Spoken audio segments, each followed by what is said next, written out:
Hello everyone, welcome back to Vigyan Institute. My name is Prachi Kaushik. हमने अपने last वाले lectures में मेल रिप्रोडक्टिव सिस्टम पढ़ा था एंड फीमेल रिप्रोडक्टिव सिस्टम पढ़ा था, जिसमें कि हमने देखा था कि किस तरीके से कौन कौन से ऑर्गन्स हैं जो टेक पार्ट करते हैं और अपना कौन कौन से उसमें ग्लैंड्स हैं एज अ मेल रिप्रोडक्टिव में एंड फीमेल रिप्रोडक्टिव में, तो वो कौन कौन से अपना रोल प्ले करते हैं। क्लियर। अब हम ये पढ़ते हैं अपना जो हमारा नेक्स्ट टॉपिक है वो है हमारा गैमेटोजेनेसिस। गैमेटोजेनेसिस को वैसे तो मैं आपको कई बार बता भी चुकी हूँ, बट अभी हम इसको यहाँ पे थोड़ा सा डीप में देखने वाले हैं, जिसमें कि अब हम यहाँ पे 2 स्टेप में ये कंडीशंस हमारी या ये फिनोमिनॉन या फिर आप ये प्रोसेस बोल सकते हो कि 2 स्टेप में कंप्लीट होती है। ठीक है। फर्स्ट इज, एक तो आता है हमारा स्पर्मेटोजेनेसिस एंड एक oogenesis। First is spermatogenesis and oogenesis। अब आप सोच रहे होंगे यहाँ पे कि पहले तो हम गैमेटोजेनेसिस देख लेते हैं कि गैमेटोजेनेसिस क्या होता है। Gametogenesis it's consist of 2 words. First is gameto, second one is genesis. ठीक है। Gameto means is a gametes and genesis means हो गया एज अ प्रोडक्शंस, और we can say that also as a formations. तो हम यहाँ पे क्या बोल सकते हैं, formations of a gamete, formation of gamete from gonads, male gonads and female gonads से जो फॉर्मेशन होता है इट्स कॉल्ड गैमेटोजेनेसिस। अब ये गैमेटोजेनेसिस हमारी 2 स्टेप में कंप्लीट होती है। First is spermatogenesis and oogenesis। Spermatogenesis हम क्या पढ़ेंगे यहाँ पे, formation of sperm,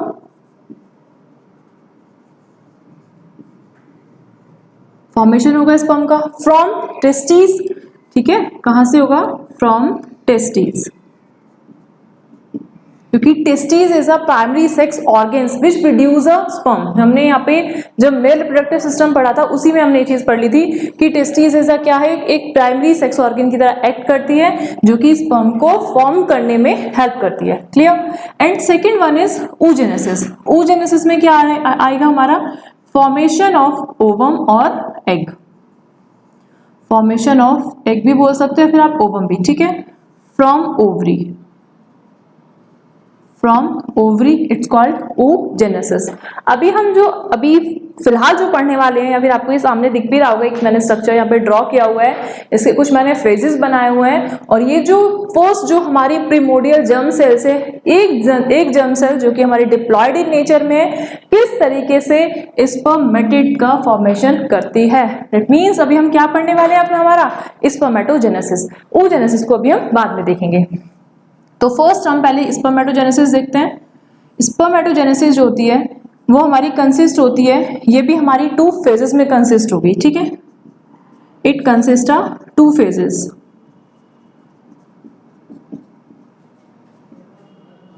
two phases होंगे इसके। फर्स्ट फेजेस क्या होगा इसका कि formation of spermatid.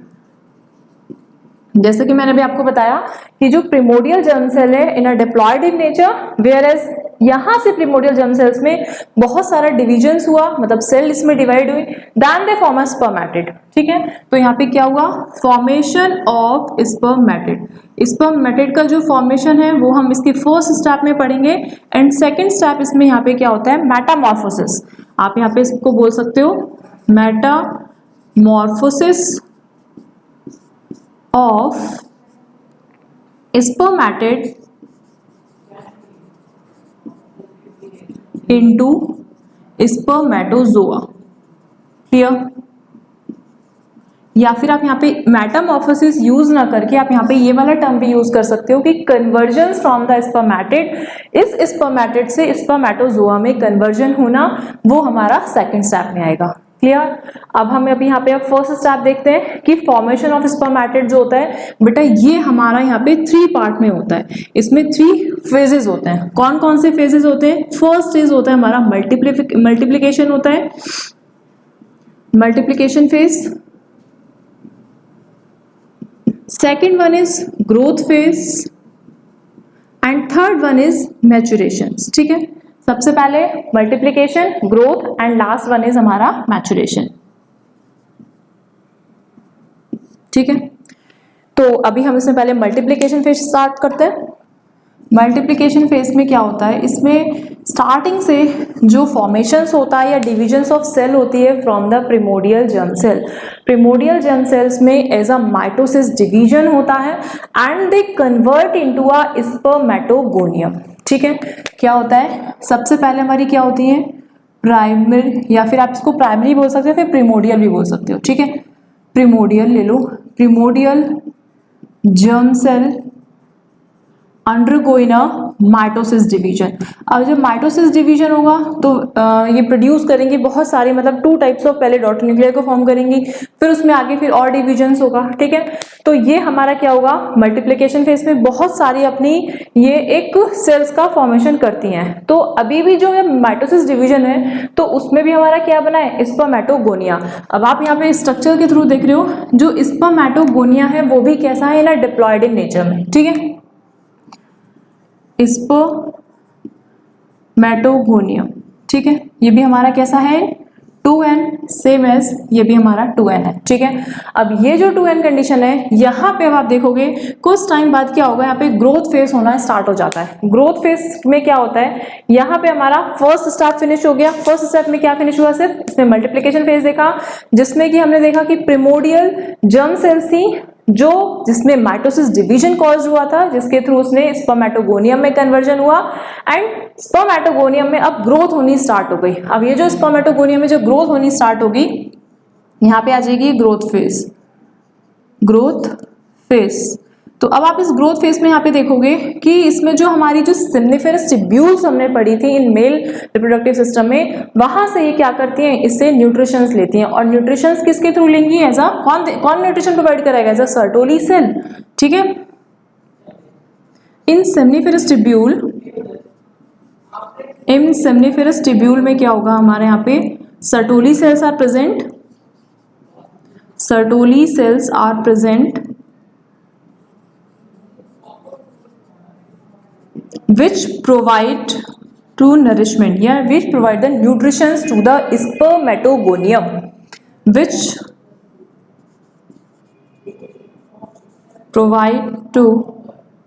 provide nutrition to spermatogonium। ठीक है, स्पर्मेटोगोनियम को क्या करती है, जैसे ही वो ग्रोथ फेज में आती है उसको ग्रोथ करने में हेल्प करती है। देन अब आप ये देख रहे हो कि it convert into a primary spermatocyte. अब वो जो हमारी स्पर्मेटोगोनियम थी, अब ये किसमें कन्वर्ट हो जाएगी, फर्स्टली ये कन्वर्ट हो जाएगी प्राइमरी स्पर्मेटोसाइट में, प्राइमरी स्पर्मेटोसाइट। ठीक है, अब ये जो प्राइमरी स्पर्मेटोसाइट है, अब आपको एक चीज दिख रही होगी, मैंने अभी आपको बताया कि ग्रोथ फेज सेमनीफेरस ट्यूब्यूल के इनसाइड वाले रीजन में जो हमारी जो सर्टोली सेल प्रेजेंट होती है, एक हमने यहाँ पे लाइडिक सेल्स भी पढ़ी थी जिसको हमने इंटरस्टिशियल सेल बोला था, जो कि क्या कर रही थी, एंड्रोजन बाइंडिंग जो प्रोटीन था उसको मतलब जो एंड्रोजन हार्मोन है उसको बाइंड करने में हेल्प कर रही थी। ठीक है, जबकि जो हमारी सर्टोली सेल थी उसको न्यूट्रिशन दे रही थी स्पर्म को।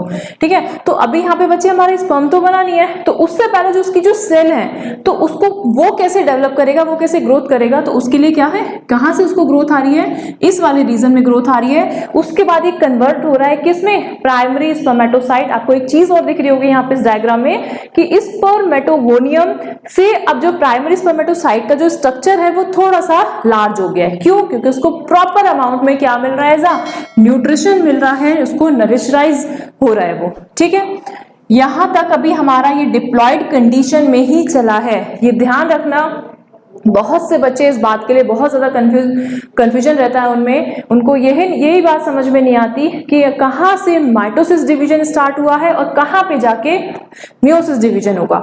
एक बात और सुन लो, आप ये क्लास 11th में पढ़कर आए हो कि माइटोसिस डिवीजन जो होता है वो हमारा क्या होता है, which producer 2 daughter nuclei, whereas meiosis में क्या होता है हमारा, विच प्रोड्यूसर 4 डॉटर न्यूक्लियाई, वो एक सेल से 4 बनाती हैं। देखो जैसे ये हमारा एक हो गई, तो एक से जो 2 बनी, this is called the mitosis.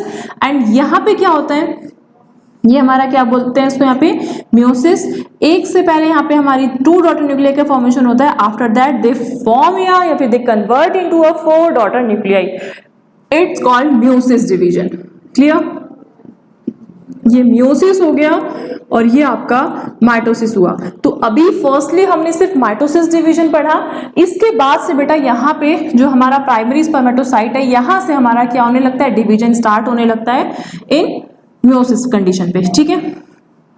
तो अब हमारा क्या होगा, वो नरिशाइज भी हो गया, उसको न्यूट्रिशन भी मिल गया। Then primary spermatocytes are convert या undergo in a meiotic divisions and they form a two, मतलब यहाँ पे क्या कर देंगे, टू डॉटर न्यूक्लियाई बनाएंगी, जिसमें कि हमारी क्या होंगी, सेकेंडरी स्पर्मेटोसाइट का फॉर्मेशन हो जाएगा। अब यहाँ से जो प्राइमरी स्पर्मेटोसाइट है इसमें क्या होगा, मियोसिस अकर्ड, मियोसिस होगा। देन यहाँ पे टू टाइप ऑफ, यहाँ पे क्या बन जाएगी, सेल बन जाएंगी, ठीक है। अब जबकि अभी हम देख रहे थे कि जो प्राइमरी स्पर्मेटोसाइट था वो हमारा कैसा था, डिप्लॉयड इन फॉर्म में था, वेयर एज यहाँ पे अब जो सेकेंडरी स्पर्मेटोसाइट जो बनेगा हमारा, सेकेंडरी स्पर्मेटोसाइट, ये कैसा बनेगा, ये हमारा यहाँ पे हैप्लॉइड बनेगा। क्लियर, यहाँ पे हमारा दोनों हैप्लॉइड कंडीशंस बनी, दैट मीन्स अब इनका क्या होगा, मैचुरेशन होगा, ये अपने यहाँ पे ये मैच्योर फेज में आएंगी, ठीक है। उसके बाद आप देख रहे हो यहाँ पे, अब यहाँ पे हमारी ये जो एन है, इसमें सेकेंड मियोसिस डिवीजन हुआ, इसने 1 से 2 प्रोड्यूस करी डॉटर न्यूक्लियाई, एंड स्पर्मेटो जो हमारी सेकेंडरी स्पर्मेटोसाइट है उसने हमारी क्या करी, स्पर्मेटेड, सेम एज वही, इसने भी 2 प्रोड्यूस करी और सेम एज इसने भी 2 प्रोड्यूस करी। मतलब जो सेकेंडरी स्पर्मेटोसाइट है वो क्या करेगी, हमारे यहाँ पे आके 4 डॉटर जो स्पर्मेटाइड्स होंगे, स्पर्मेटाइड्स का फॉर्मेशन करेंगे, ठीक है, स्पर्मेटिड्स, ये हमारे कैसे हैं, इन हैप्लॉइड। क्लियर, एनएन फॉर्म में है। अच्छा, एक बात और अभी आप याद रखना, ये हमारा मैचुरेशन फेज में आएगा, मैचुरेशन फेज में आने के बाद यहाँ पे हमारा क्या होगा, ये मैंने आपको बताया था कि जो अभी हम यहाँ पे पढ़ने वाले हैं इसमें गैमेटोजेनेसिस के, स्पर्मेटोजेनेसिस के पार्ट में 2 स्टेप हमने पढ़ने थे। फर्स्ट जो पढ़ना था फॉर्मेशन ऑफ स्पर्मेटिड, तो हमने देख लिया कि प्रिमोर्डियल जर्म सेल से किस तरीके से स्पर्मेटिड का फॉर्मेशन हुआ। अब उसके बाद हम क्या पढ़ेंगे, मेटामॉर्फोसिस पढ़ेंगे कि स्पर्मेटिड से किस तरीके से स्पर्मेटोजोआ में कन्वर्जन हुआ, ठीक है।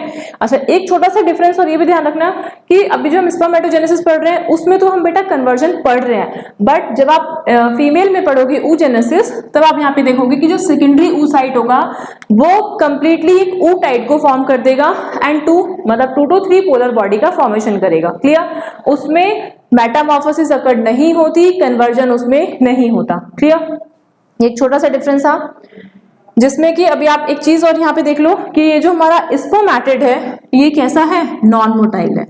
कैसा है हमारा, ये नॉन मोटाइल कंडीशन पर है, ये मूवेबल नहीं करेगा, जबकि हमें तो पता है कि जो स्पर्म होता है वो क्या कर जाते हैं, मूव कर जाते हैं। दैट मीन्स अब ये फुली फॉर्म में मैच्योर नहीं हुआ है, ठीक है। तो उसका सेकंड स्टेप जो आता है हमारा वो क्या है, मेटामॉर्फोसिस होता है। किससे होता है मेटामॉर्फोसिस, चेंजमेंट आता है स्पर्मेटिड का इनटू द स्पर्मेटोजोआ में।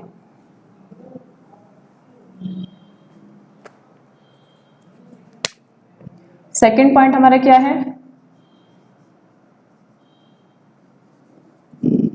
Metamorphosis of spermatid into spermatozoa, ठीक है। तो इसमें अब आप यहाँ पे क्या देखोगे कि जो नॉन मोटाइल हमारा स्पर्मेटिड था, then they convert into a sperm में कन्वर्ट हो गया या स्पर्मेटोजोआ में, ठीक है। अब इस तरीके से यहाँ पे ऐसे करके मैं अभी रफली एक स्ट्रक्चर ऐसे ड्रॉ कर देती हूँ स्पर्म का। वैसे तो अभी हम स्ट्रक्चर का एक स्पर्म का अभी एक स्ट्रक्चर फुली फॉर्म में भी पढ़ने वाले हैं, तो ये रफली स्ट्रक्चर है, क्लियर है, इस तरीके से, ठीक है। तो ये वाली जो पूरी फिनोमिनॉन होती है कि conversion of the spermatid into the spermatozoa में, ठीक है, मैं यहाँ पे लिख देती हूँ, convert of spermatid into spermatozoa, it's called spermiogenesis. Spermiogenesis. अब आपसे 1 to 2 मार्क्स के लिए डायरेक्टली ये पूछ लेता है कि डिफाइन द स्पर्मियोजेनेसिस। स्पर्मियोजेनेसिस क्या होता है कि स्पर्मेटिड का स्पर्मेटोजोआ में मींस नॉन मोटाइल का मोटाइल में कन्वर्जन होना ही क्या कहलाता है, स्पर्मियोजेनेसिस। अच्छा, एक जो टर्म आता है यहाँ पे आता है स्पर्मिएशन। स्पर्मिएशन क्या होता है कि अब इसमें यहाँ पे हमारा जो स्पर्म जो होता है वो क्या होता है, वो मतलब head of the sperm is embedded हो जाता है ऑफ द सेमनीफेरस ट्यूब्यूल में। ठीक है, क्या head of sperm embedded into seminiferous tubule. आपको सेमनीफेरस ट्यूब्यूल याद आ रहा होगा, जो हमने स्ट्रक्चर पढ़ा था जिसमें हमने लाइडिक सेल्स पढ़ी थी एंड सर्टोली सेल पढ़ी थी। उसके बाद हमने उसमें यहाँ पे स्पर्मेटिड पढ़े थे और हमने कहाँ पढ़े थे, स्पर्मेटोजोआ भी पढ़े थे। ठीक है, सेमनीफेरस ये क्या हमारा सेमनीफेरस ट्यूब्यूल।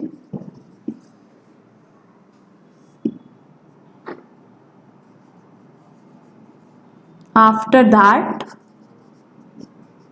दे रिलीज, ये रिलीज हो जाते हैं। ठीक है, head of the sperm embedded into the seminiferous tubule. After that they उसी टाइम पे उसको थोड़ा सा और न्यूट्रिशंस प्रोवाइड कराएंगे ताकि वो इजीली से मूवेबल हो सके। ठीक है, एंड दे रिलीज फ्रॉम अ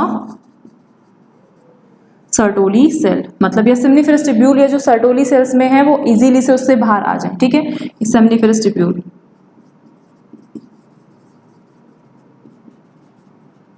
अभी यहाँ पे कुछ टाइम के लिए उसको न्यूट्रिशन भी प्रोवाइड कराएंगे। अब वो पूरी प्रोसेस उसमें एम्बेडेड होनी इनसाइड द सेमनीफेरस ट्यूब्यूल में, देन उसको कुछ टाइम के लिए उसको न्यूट्रिशन प्रोवाइड कराना एंड देन रिलीज आउट होना, release out from a seminiferous tubule. It's called spermiation. Clear? यहाँ पे बेटा भी हमने गैमेटोजेनेसिस पढ़ा। अभी आप यहाँ पे एक पिक्चर और देख लो जो कि आपकी एनसीईआरटी की ही है, जिसमें आपने यहाँ पे गैमेटोजेनेसिस में आप स्पर्मेटोजेनेसिस देख रहे हो। इसमें आपका स्टार्टिंग जो है वही सेम एज 3 फेजेस हैं। First phase is multiplication phase, second one is growth phase and third one is आता है हमारा मैचुरेशन फेज, जिसमें आप स्टार्टिंग से देख रहे हो कि प्रिमोडियल जर्म सेल है जो कि डिप्लॉयड है। अच्छा, जब ये डिप्लॉयड होगी तो यहाँ पे जो क्रोमोसोमी नंबर होंगे वो हमारे 46 ही होंगे। क्लियर? इसके बाद स्पर्मेटोगोनियम होगा, ये भी हमारा डिप्लॉयड है। यहां से ग्रोथ फेज स्टार्ट हो जाएगा। दैट मींस इसमें ग्रोथमेंट आने लगेगी। अब ग्रोथ कहां से आने लगेगी कि जो हमारी जो सेमनीफेरस ट्यूब्यूल है उसके अंदर जो हमारी सर्टोली सेल है वो क्या करती है, न्यूट्रिशन प्रोवाइड कराती है, जिससे जो प्राइमरी स्पर्मेटोसाइट है वो साइज में लार्ज हो जाता है। क्लियर? एंड यहां से फिर हमारा क्या स्टार्ट होता है, first meiotic division, after that second meiosis division. ठीक है, इसे आप म्योटिक डिवीजन भी बोल सकते हो या फिर आप म्योसिस भी बोल सकते हो। तो फर्स्ट जो हमारा प्राइमरी स्पर्मेटोसाइट है, जब फर्स्ट म्योसिस होगा वो क्या फॉर्म करेगा, सेकेंडरी स्पर्मेटोसाइट को फॉर्म करेगा। उसके बाद डायरेक्टली क्या फॉर्म कर देगा, स्पर्मेटिड, एंड स्पर्मेटिड से फिर स्पर्म में कन्वर्ट होना, इट्स कॉल्ड स्पर्मियोजेनेसिस, जो कि अभी हमने थोड़ी देर पहले अभी यहाँ पे डेफिनेशंस के फॉर्म में देखा। और ये भी हमने देखा कि नॉन मोटाइल से मोटाइल में कैसे कन्वर्ट हुआ। अब हम यहाँ पे हमने बोल दिया ये हमारे मोटाइल हो गए और इसे स्पर्म। ठीक है, अब डायरेक्टली क्वेश्चन पुटअप होता है यहाँ पे स्ट्रक्चर ऑफ स्पर्म का, जिसमें कि हमारे अलग अलग उसके रीजन होते हैं, तो वो भी हम डिस्कस करते हैं। अब हम यहाँ पे अपना देखते हैं human sperm. Structure of sperm के आपको यहाँ पे दिख रहा होगा, जो कि structure of sperm is a consist of 3 part. First is head, second one is middle piece and third is tail. ठीक है, अच्छा यहीं पे मिडिल पार्ट से थोड़ा सा कनेक्ट होकर आ जाती है सर नेक पे, तो नेक को इजीली वे में हम डिफ्रेंशिएट नहीं कर सकते, बट 3 पार्ट में ही इसका पार्ट होता है। ठीक है, तो फर्स्ट हो गया हमारा यहाँ पे head, second one is middle piece and third one is tail. यहां से आपको डायरेक्टली क्वेश्चंस कैसे पुटअप होते हैं, देखिए कि जो इसका ह्यूमंस का जो स्पर्म होता है उसमें जो हेड वाला रीजन होता है कि इट कंटेन अ एक्रोसोम। ये क्या कंटेन करके रखता है, इट कंटेन एक्रोसोम, मतलब इस यहाँ पे हमारा एक्रोसोम होता है। ठीक है, which is a form from the Golgi complex. आपने गोल्जी बॉडी सुना होगा, गोल्जी कॉम्प्लेक्स सुना होगा, उसी के से क्या फॉर्म होता है, इज एक्रोसोम होता है। ठीक है, form from by Golgi complex, या गोल्जी बॉडी भी आप उसको बोल सकते हो। ठीक है, which help in to penetrate in the ovum, जो ओवम की मेम्ब्रेन होती है एज अ जोना पैलिसिडा, ठीक है, और कोरोना रेडिएटा, उसमें पेनिट्रेट करने के काम आता है। आपको एक स्ट्रक्चर यहाँ पे दिख भी रहा होगा, ये थोड़ा सा मैंने पॉइंटेड लाइक स्ट्रक्चर बनाया। पॉइंटेड क्यों बनाया? सपोज ये स्ट्रक्चर हो गया ओवम का, अभी मैं आपको सिर्फ एक रफली स्ट्रक्चर बता रही हूँ, ठीक है। इसकी यहाँ पे इस तरीके से एक मेम्ब्रेन हो गई, जो कि यहाँ पे क्या, कौन सी मेम्ब्रेन है ये? जोना पैलिसिडा, ठीक है, जोना पैलिसिडा हो गया। तो अगर ये सपोज अगर थोड़ा सा ब्लंट इन शेप में होगा तो बेटा ये यहाँ इसमें इजीली से एंट्री नहीं कर पाएगा, ठीक है। जैसे सपोज इसका मुंह इस तरीके से हुआ, थोड़ा सा ब्लंट शेप का हुआ इसका हेड वाला रीजन, तो ये इजीली से इसमें पॉइंटेड नहीं कर पाएगा, एंट्री नहीं कर पाएगा। तो ये इस तरीके से कैसा होता है? थोड़ा सा पॉइंटेड लाइक स्ट्रक्चर होता है, नैरो होता है, इजीली पेनिट्रेट इनटू अ जोना पैलिसिडा, ठीक है। क्या करता है? Which is easily penetrate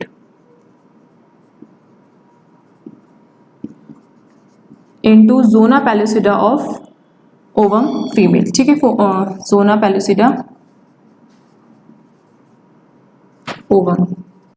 ovum में इजीली पेनिट्रेट कर पाता है, क्लियर। इसके बाद यहाँ पे हमारा कुछ क्या होता है, आप इसमें देख रहे होगे, यहाँ पे अपना न्यूक्लियस भी होता है। न्यूक्लियस एक जेनेटिक मटेरियल कैरी करके रखता है, ठीक है। इसमें हमारा क्या होगा, यहाँ पे न्यूक्लियस भी होगा। न्यूक्लियस जब जेनेटिक मटेरियल करेगा देन उसमें हमारा क्या होगा, एक माइटोटिक मतलब या माइटोसिस डिवीजन कॉज होगा, ठीक है। जेनेटिक मटेरियल कैरी करेगा, जेनेटिक मटेरियल कैरी करेगा, उसके साथ साथ उसमें क्या होगा हमारा यहाँ पे माइटोसिस डिवीजन, माइटोसिस डिवीजन, जो माइटोसिस डिवीजन के में हेल्प करेगा। अब माइटोसिस डिवीजन में वहां पे कौन हेल्प करेगा, ये आपको यहाँ पे दिख रहा होगा, ये दो पीसी, ये बना है PC means is a proximal centriole and this is the distal centriole. अब ये जो पीसी वाला रीजन होता है ना, that means is a proximal centriole, वो हेड वाले और नेक वाले रीजन से कनेक्ट होता है, ठीक है। तो यहाँ पे ये क्या हो गया, इसमें यहाँ पे प्रॉक्सिमल सेंट्रियोल होता है, प्रॉक्सिमल सेंट्रियोल विच हेल्प इन अ माइटोसिस डिवीजन, जो माइटोसिस डिविजन्स में इसको क्या करता है, हेल्प करता है, क्लियर। अब आप यहाँ पे इसका सेकंड पार्ट देख रहे हो, this is called the middle piece. Middle piece में हमारा क्या होता है, यहाँ पे एक तो मैंने यहाँ पे आपको बना रखा है, एक माइटोकॉन्ड्रिया होता है, जब माइटोकॉन्ड्रिया होगा और एक डिस्टल सेंट्रियोल होगा। क्या होगा यहाँ पे सेकेंड वन में, क्या होगा, एक तो mitochondria and distal centriole. Distal centriole भी क्या करते हैं, सर डिविजन्स में, ऐसा सेल डिविजन्स में हेल्प करते हैं, ठीक है, एंड फॉर्म करते हैं ऐसा एक्साइल फिलामेंट। जैसे अभी आप यहाँ पे देखोगे कि एक्साइल फिलामेंट जो होता है हमारे यहाँ पे क्या है, जो टेल से कनेक्टेड वाला पोर्शन है, मिडिल पीस जो टेल से कनेक्टेड हो रही है वो रिंग सेंट्रियोल से कनेक्ट हो रही है, उसके साथ साथ यहाँ पे कुछ एक्साइल फिलामेंट्स बन रहे हैं जो कि हमारे टेल वाले रीजन से कनेक्ट रखेंगे, ठीक है, या कनेक्ट होंगे। तो आप यहाँ पे देख रहे हो माइटोकॉन्ड्रिया, मिडिल वाले पीस में माइटोकॉन्ड्रिया होगा, it contain mitochondria which provide the energy. ये क्या करेगा, इसको यहाँ पे एनर्जी प्रोवाइड करेगा, विच प्रोवाइड एनर्जी। अभी एनर्जी क्यों प्रोवाइड कराएगा, क्योंकि पता है हमें जो ह्यूमन स्पर्म होता है वो कैसा होता है, मोटाइल इन नेचर में होता है। जब वो मूव करेगा from one place to another place तो उसको एनर्जी भी तो चाहिए, तो एनर्जी लेगा in the form of ATP, ठीक है। तो इसमें यहाँ पे एनर्जी स्टोर होती है जिससे वो इजीली से मूव कर जाए। एंड लास्ट वन इज हमारा टेल्स में आता है। तो टेल में हमारे यहाँ पे क्या होता है, tail it is a last portion होता है ऑफ द ह्यूमन स्पर्म का, ठीक है, जिसके थ्रू ये इजीली से मूव कर पाता है। उसके बाद यहाँ पे आप इसमें बोलोगे कि इसमें एक्साइल फिलामेंट जो होता है वो कंपोज होता है 9+2 के सेट में। ये 9+2 के सेट में ये एक्साइल फिलामेंट अरेंज होगा, ठीक है। यहाँ पे इसमें क्या होती है, इज अ मतलब एक कवर्ड होती है, मतलब ये मेम्ब्रेन्स के थ्रू यहाँ पे कवर्ड है, लेकिन यहाँ पे इसमें अब्सेंस होगी या विदाउट आप बोलोगे एज अ प्लाज्मा मेम्ब्रेन, ठीक है। यहाँ पे क्या होगा, विदाउट प्लाज्मा मेम्ब्रेन। बस कुछ कुछ इसमें इंपॉर्टेंट पॉइंट्स थे जो कि अभी आपको यहाँ पे देखने थे कि ह्यूमन स्पर्म कंसिस्ट होता है 3 रीजन में। फर्स्ट जो हो गया हेड हो गया, सेकंड वन हमने मिडिल पीस पढ़ा और उसी से कनेक्ट होकर ये वाला नेक वाला रीजन है, and last one is tail. तो जो इसका एक्रोसोम वाला पार्ट होता है हेड, जो ये हो गया हेड कैप, ठीक है। कैप मतलब ऐसा पॉइंटेड लाइक बताया, अभी मैंने आपको बताया रीजन भी दिया कि पॉइंटेड होना क्यों असेंशियल है और ब्लंट होने से क्या कॉज हो सकता है। ब्लंट होगा तो वो इजीली से उसमें पेनिट्रेट नहीं कर पाएगा as the zone of pellucida में, क्लियर। मिडिल पीस में पढ़ा हमने, इसमें हमने माइटोकॉन्ड्रिया देखा, इसमें हमने डिस्टल सेंट्रियोल भी देखा, बट हमने जो हेड वाले रीजन में है उसमें हमने क्या देखा था, प्रॉक्सिमल सेंट्रियोल, क्लियर, जो कि सेल डिवीजन में हेल्प कर रहा था, क्लियर। उसके बाद ये भी हमारा डिस्टल जो सेंट्रियोल है वो भी डिवीजन में हेल्प करेगा, साथ साथ जो मिडिल पीस होगा उसमें माइटोकॉन्ड्रिया होगा, उसको एनर्जी प्रोवाइड कराएगा ताकि वो इजीली से मूव कर जाए। और टेल के थ्रू वो क्या होगा, मूवेबिलिटी रखेगा, बट जैसे ही ना जब इसमें यहाँ पे ये एंट्री करेगा तो बेटा इसकी टेल जो होती है वो डिसअपीयर हो जाती है। ठीक है, इसको हम फर्टिलाइजेशन में पढ़ेंगे कि किस तरीके से कौन कौन से केमिकल्स ऐसे होते हैं जिसके थ्रू वो इजीली उसमें पेनिट्रेट कर पाता है। अभी सिर्फ आपको इसमें बेसिक स्ट्रक्चर आपको देखना है, इसमें आपको यहाँ पे ये भी देखना है कि इसमें कुछ, अभी हम जब आगे पढ़ेंगे फर्टिलाइजेशन का तो हम देखेंगे उसमें कुछ लाइटिक एंजाइम होते हैं जिसके थ्रू वो इजीली से उसमें पेनिट्रेट कर पाता है एग में। क्लियर। तो अभी हम अपने नेक्स्ट वाले लेक्चर में oogenesis पढ़ेंगे जिसमें कि हम देखेंगे कि किस तरीके से ओवम का फॉर्मेशन होता है। इस वाले लेक्चर को आप देख लेना, इसमें हमने यहाँ पे 2 पॉइंट पढ़े, एक तो स्पर्म का फॉर्मेशन कैसे हुआ, साथ साथ हमने इसमें पढ़ा यहाँ पे स्ट्रक्चर ऑफ स्पर्म। ठीक है, और कौन कौन से इसके अपने अपने फंक्शंस, कौन सा डिवीजन और कौन से फेज, इट्स इंपॉर्टेंट, वो बहुत ज्यादा जरूरी है।